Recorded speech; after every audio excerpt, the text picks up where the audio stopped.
అర్ధరాత్రి ముసుగు దొంగలు హల్చల్ చేశారు. హౌసింగ్ బోర్డు కాలనీలో విష్ణు అపార్ట్మెంట్, విద్యానగర్ కాలనీలోని వైష్ణవి రెసిడెన్సీలోకి ప్రవేశించి చోరీకి యత్నించారు. ముఖానికి నల్ల ముసుగులు ధరించిన ముగ్గురు వ్యక్తులు అపార్ట్మెంట్ చుట్టూ తిరుగుతూ రెక్కి నిర్వహించారు. ఈ దృశ్యాలను సీసీ కెమెరాలో రికార్డయ్యాయి.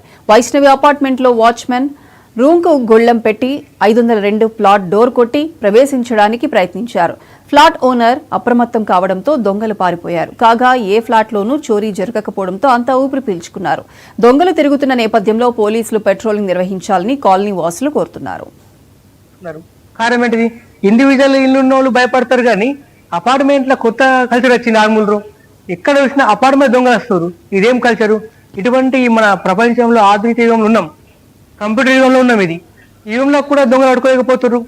పోలీసు వాళ్ళు పెట్రోలింగ్ వస్తారు, ఎప్పుడో రై సౌండ్ కూడా వస్తారు. ఆ సౌండ్ రాగా దొంగలు వారిపోతారు, మళ్ళీ వస్తారు దొంగలు. ఇదేంటి అసలు? విష్ణు అపార్ట్మెంట్ లో నిన్న రాత్రి దొంగతనం కొరకు ప్రయత్నం చేయడం జరిగింది. ముగ్గురు దొంగలు వచ్చిండ్రు. రాత్రి 2:14 వాళ్ళు రావడం జరిగింది. వచ్చి ముందు మెట్ల మీద ఎక్కి తర్వాత కింద దిగి లిఫ్ట్ తెరవంగానే వాళ్ళకు సౌండ్ రాగానే వెళ్ళిపోవడం జరిగింది. ఇదే విధంగా నా ఇంటిలోనే దొంగతనం జరిగింది. 2021 జనవరి నెలలో దొంగతనం జరిగింది. అప్పుడు 11.6 తులాల బంగారం పోయింది. కానీ అప్పుడు తక్కువ రాశారు. గ్రేవీ కేసు అవుతుందని తక్కువ అని గంగాప్రసాద్ సార్ గారు తక్కువ రాసి దాన్ని ఎట్లనే మేము రికవరీ చేస్తాం సార్ అని తెలియజేయడం జరిగింది.